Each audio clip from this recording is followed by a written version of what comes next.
Friends, welcome to यत्न investment academy. आज हम देखेंगे ये जो नया मर्जर अनाउंस हुआ है, अभी तक उसके अप्रूवल्स मिले नहीं है। Bandhan bank and grow finance, तो आरबीआई की तरफ उन्होंने अपना एप्लीकेशन दिया हुआ है। देखते हैं सारी चीजें कैसे अनफोल्ड होती है। तो ये दोनों कंपनीज मर्ज होने वाली है।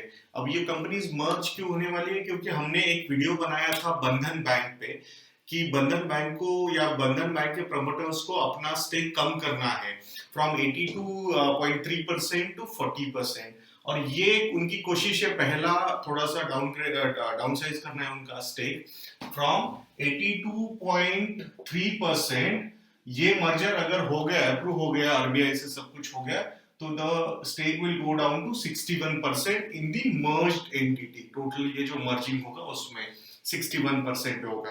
तो ये मर्जर के कंडीशंस कैसे रखे हुए हैं? अगर एवरी 568 शेयर्स मिलेंगे ग्रो फाइनेंस के इन्वेस्टर्स को या शेयर होल्डर्स को, अगर उनके पास 1000 ग्रो फाइनेंस के शेयर्स है तो 1000 grow finance shares will be converted into 568 बंधन बैंक शेयर्स। ये 1 जनवरी का उसके हिसाब से उन्होंने ये सारे कैलकुलेशंस किए हैं। तो अभी थोड़े सा कंपैरिजन करते हैं इसमें, और लास्ट में देखते हैं, इस वीडियो के लास्ट में बताएंगे आपको कि अल्टीमेट विनर कौन रहा है ये सारे मर्जिंग में। तो शुरू करते हैं ये वीडियो। पैरामीटर्स देखते हैं पहला। तो पहला पैरामीटर हम लेते हैं यहाँ पे number of branches. Number of branches कितनी है? तो ग्रो फाइनेंस की number of branches is almost 200 plus branches है। एंड बंधन बैंक की जो ब्रांचेस है वो 938 ब्रांचेस है। सितंबर 2018 का जो नंबर था, रिजल्ट्स का नंबर था, उसमें दिया। सेकंड, एम्प्लॉइज कितने हैं? तो एम्प्लॉइज में ग्रो फाइनेंस के पास 700 प्लस एम्प्लॉइज है, अप्रोक्सीमेटली 700 प्लस, और इनके पास 30,000 प्लस एम्प्लॉइज है। तो आप देख सकते हो कि कितना बड़ा बैंक है बंधन बैंक। तो इसका ग्रो फाइनेंस ये एनबीएफसी होने के चक्कर में इसके नंबर ऑफ एम्प्लॉइज कम है, बट बंधन बैंक एक फुल फ्लेजेड बैंक है, इसीलिए उस वहां पे number of employees are very high. अभी लोन्स कितने दिए हैं? टोटल लोन्स गिवन, लोन्स यानी एडवांसेस भी आप बोल सकते हो। तो ग्रो फाइनेंस के एडवांसेस 16,000 करोड़ प्लस के हैं, और 16,000 करोड़ अप्रोक्सीमेट फिगर्स में ले रहा हूं, और बंधन बैंक के हैं ऑलमोस्ट 33,000 करोड़। तो ऑलमोस्ट डबल साइज के हैं इनके एडवांसेस, लोन्स जो दिए हैं। बट मेजर फैक्टर यहाँ पे आता है, जो सिनर्जी बोल सकते हो आप, वो है डिपॉजिट्स। ग्रो फाइनेंस एक एनबीएफसी होने के वजह से इनको डिपॉजिट रेज करने में थोड़ी सी तकलीफ आती है, या कॉस्ट ऑफ डिपॉजिट जो होता है वो ज्यादा होता है एनबीएफसी की केस में विजाविज बंधन बैंक, क्योंकि इनके पास सेविंग्स अकाउंट होते हैं, करंट अकाउंट होते हैं, शॉर्ट टर्म के लिए पैसा रख सकते हैं लोग। तो इनकी कॉस्ट ऑफ डिपॉजिट बहुत, या cost of raising money is very less compare to an NBFC. तो टोटल डिपॉजिट्स जो है 1500 करोड़ रुपए के है ग्रो फाइनेंस के, एंड ऑलमोस्ट 33,000 करोड़ रुपीस के डिपॉजिट्स है बंधन बैंक के पास। तो आप देख सकते हो कि कितना, मतलब यहाँ पे एडवांटेज बंधन बैंक के पास बहुत ज्यादा है। अगर बैंक होने की वजह से कैपिटल एडिक्वेसी रेशियो अगर मैं देखता हूं, तो बंधन बैंक का जो कैपिटल एडिक्वेसी रेशियो है वो है 32.6%।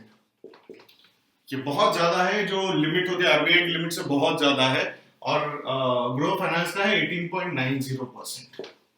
तो यहाँ पे भी डेफिनेटली ये एंटिटी जब मर्ज हो जाएगी तो ये कैपिटल एडिक्वेसी रेशियो नीचे आने वाला है बंधन बैंक का। बाद में जो बहुत बड़ा इंपॉर्टेंट फैक्टर है वो है ग्रॉस एनपीए।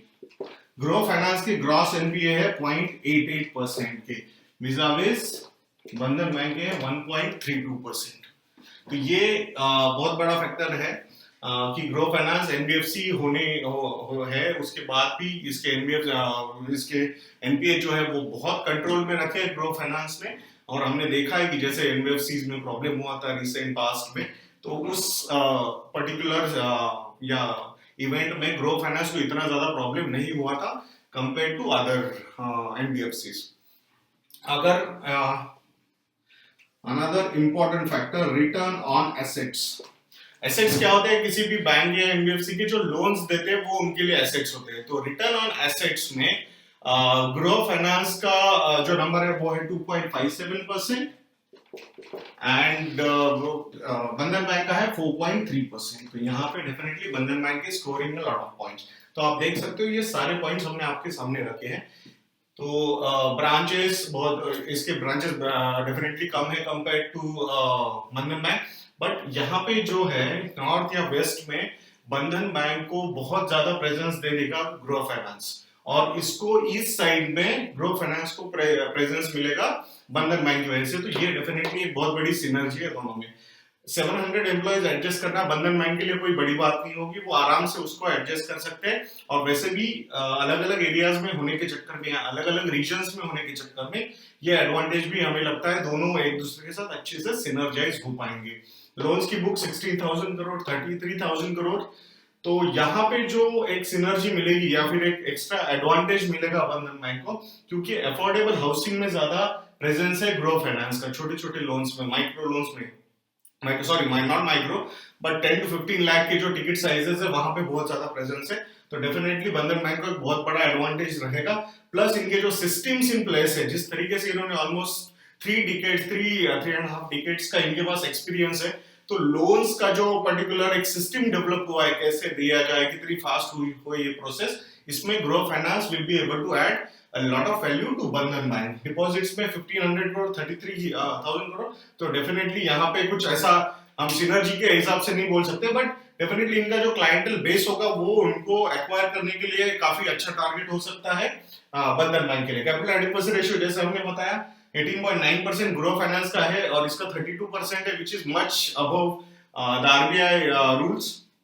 तो ये यहाँ पे डेफिनेटली कॉम्प्रोमाइज होगा, बट इट्स ओके, मतलब आप ग्रोथ फेज में हो तो there is no problem. Gross NPA 0.88%, 1.32%, तो दोनों के बहुत ही अंडर कंट्रोल है। और रिटर्न ऑन एसेट्स 2.57% एंड 4.3%। तो डेफिनेटली इनके रिटर्न ऑन एसेट कम है, क्योंकि इनकी कॉस्ट ऑफ रेजिंग मनी जो है ना वो बंधन बैंक से बहुत ज्यादा है, इसलिए यहाँ पे रिटर्न ऑन एसेट्स का वैल्यू कम आता है। तो अभी नेक्स्ट कंपैरिजन करते हैं दोस्तों कि इनके मार्केट कैपिटलाइजेशन कैसे है और आगे क्या क्या चेंजेस होने वाले हैं, कौन किसका कितना स्टेक रखने वाला है, और अल्टीमेट विनर ये सारी चीजों में कौन होने वाला है, तो वो देखते हैं। तो जैसे ये अनाउंस हो गया उसके बाद काफी करेक्ट हो गए, दोनों स्टॉक्स करेक्ट हो गए। तो मैं अभी करंट एज ऑन 8 जनवरी 2019 का मैं मार्केट कैपिटलाइजेशन के हिसाब से कंपैरिजन करूंगा। तो ग्रो फाइनेंस का current market capitalisation is 19,500 crore.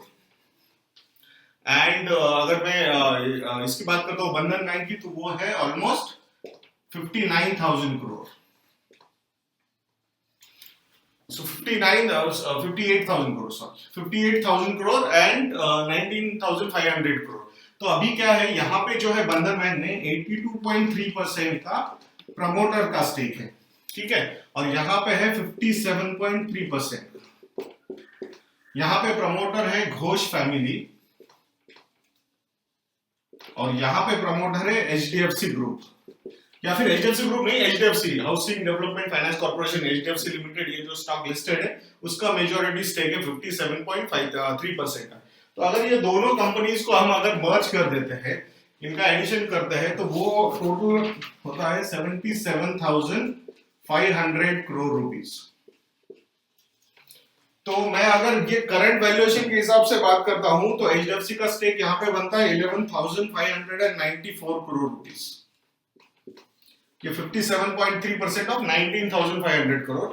और बंधन बैंक के प्रमोटर्स का स्टेक बनता है 47,275 करोड़ रुपीस।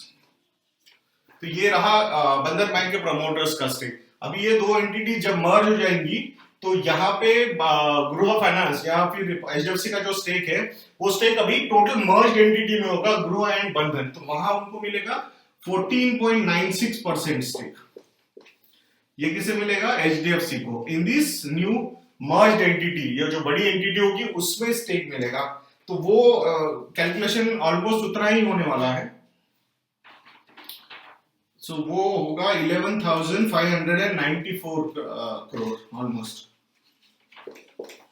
और ये भी 47,500 करोड़ बनेगा। और इनका स्टेक कम होने के बाद होगा 61%। तो ये 14.96% और ये 61%।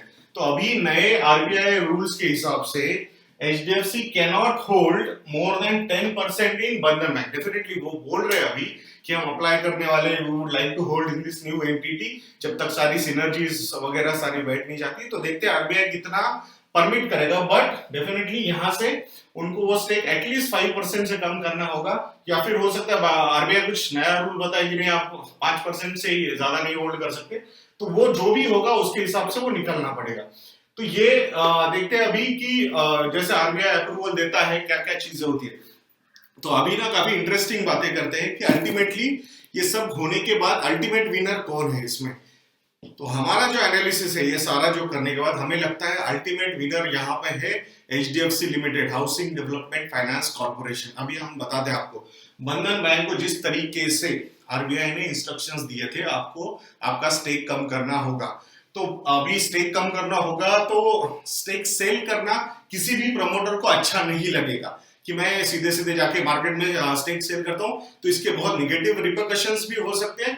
तो वो उन्होंने क्या किया कि ये पहले ही ओवर वैल्यूड एंटिटी लगती थी ग्रो फाइनेंस का। अगर आप प्राइस टू अर्निंग्स रेशियो देखोगे या प्राइस टू बुक रेशियो देखोगे, ये बहुत ज्यादा है कंपेयर टू इनके जो बाकी कंपटीटर्स है। तो वहां पे फिर भी बंधन बैंक क्यों इन्वेस्ट कर रहा है, वो बोल रहे ठीक है प्रीमियम पे हम बाय कर रहे हैं इस कंपनी को, बट एटलीस्ट इससे निगेटिव चीजें ज्यादा बाहर नहीं जाएंगी, क्योंकि स्टेक तो कम करना ही है आपको 40%। तो आरबीआई ने बोल दिया आपको कि स्टेक कम करना है, तो फिर कैसे किया जाए अभी।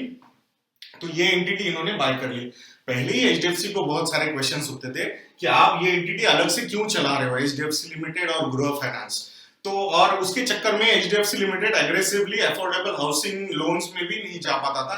एक 700-800 का जो एम्प्लॉय बेस है उससे वो कंपनी रन होती थी। तो जिस तरीके का पोटेंशियल एचडीएफसी का है या एचडीएफसी ब्रांड का है, एचडीएफसी लिमिटेड का है, वो पोटेंशियल वो ग्रो फाइनेंस से कंप्लीटली नहीं ले पा रहे थे, ऐसा हमारा मानना है। तो वहां पे अभी कंप्लीटली एचडीएफसी बहुत एग्रेसिवली पुश करेगा अफोर्डेबल हाउसिंग में, प्लस इनको अच्छा खासा पैसा भी मिल गया यहाँ से 11-12 हजार करोड़ रुपए का अर्निंग, मतलब वो पैसा भी फ्री, मतलब ऑलमोस्ट ये बेच देंगे आगे जाके, जहां तक हमें लग रहा है। हमें नहीं लगता कि ये बहुत ज्यादा होल्ड करेंगे ये पर्टिकुलर एंटिटी, वो आगे जाके हो सकता है वो सेल कर देंगे और बोलेंगे नहीं मतलब typical value unlocking, all those concepts will start coming into. But ये एंटिटी से मतलब यहाँ पे ये डेस्परेशन ज्यादा लगता है हमें बंधन बैंक का। इन्होंने वैसे ही कोशिश की थी पीएनबी हाउसिंग फाइनेंस को बाय करने की, बट वो हो नहीं पाया था। बट यहाँ पे ग्रो फाइनेंस को इन्होंने प्रीमियम वैल्यूएशन देके बाय तो कर लिया है, मतलब प्रपोजल तो दे ही दिया। अभी देखते हैं आरबीआई कैसे रिएक्ट करता है इस पे। बट ये डेस्परेट बाय ज्यादा लगता है हमें, बिकॉज उनको स्टेक कम कर रहा था, डेडलाइंस नजदीक आ रहे थे। इतना करने के बाद भी वो अभी भी डेडलाइन बाकी है, क्योंकि आरबीआई ने तो बोला 82% से 40% पे जाओ, ये तो जा रहे हैं 61% पे। तो अभी भी इनको बहुत सारे एक्शंस लेने हैं। तो ये पर्टिकुलर बाय में रादर देन ना ग्रो फाइनेंस ना बंधन बैंक, इसमें विनर होगा एचडीएफसी लिमिटेड। अल्टीमेट विनर इसमें एचडीएफसी लिमिटेड ही लगता है हमें। तो अगर इसमें से इसके बाद अगर कोई चीज बाय करनी जैसी हो तो हमें अभी भी एचडीएफसी लिमिटेड ही लगता है। हमने एक डिटेल वीडियो भी बनाया एचडीएफसी के वैल्यूएशन पे, तो वो वीडियो में हमें पहले ही लगता था कि 3 लाख करोड़ की कंपनी है मार्केट कैपिटलाइजेशन में, और 2 लाख करोड़ के ऑलमोस्ट सिर्फ इन्वेस्टमेंट की वैल्यू है, और 13-14 हजार करोड़ रुपए का इनका नेट प्रॉफिट आता है 12 मंथ्स में। तो अगर ऐसा देखा जाए तो प्योर बिजनेस जो है इनका वो काफी सस्ता लगता है, कोर बिजनेस हमें compare to their other assets they are holding. तो डेफिनेटली ये सब होने के बाद हमारा तो ये रहेगा सजेशन कि आपकी रडार पे एचडीएफसी लिमिटेड होना चाहिए रादर देन बंधन बैंक और ग्रो फाइनेंस। तो दोस्तों हम आशा करते हैं कि आपको ये वीडियो अच्छा लगा होगा। इस टाइप के ये तो एक जनरल वीडियो बनाया हमने मर्जर पे, बट हम काफी एक्सक्लूसिव रिसर्च कर रहे हैं हमारे चैनल मेंबर्स के लिए। तो वहां पे डिफरेंट कंपनीज के एनालिसिस हम करके क्वालिटेटिव एनालिसिस हम मेजरली करते हैं, और हमारे इन्वेस्टर्स के लिए हमें काफी अच्छे रेस्पॉन्स भी आ रहे हैं उस पर कि पीपल आर लाइकिंग इट। उसमें और भी कुछ चीजें एडिशन करने वाले हैं हम इन कमिंग डेज। सो अगर अभी तक आपने हमारा चैनल मेंबरशिप नहीं लिया है तो प्लीज हमारा मेंबरशिप ज्वाइन कीजिए और एक्सक्लूसिव जो रिसर्च वीडियोस है उसको एक्सेस कीजिए। बाकी नेक्स्ट वीडियो तक के लिए मुझे आज्ञा दीजिए दोस्तों। जय हिंद।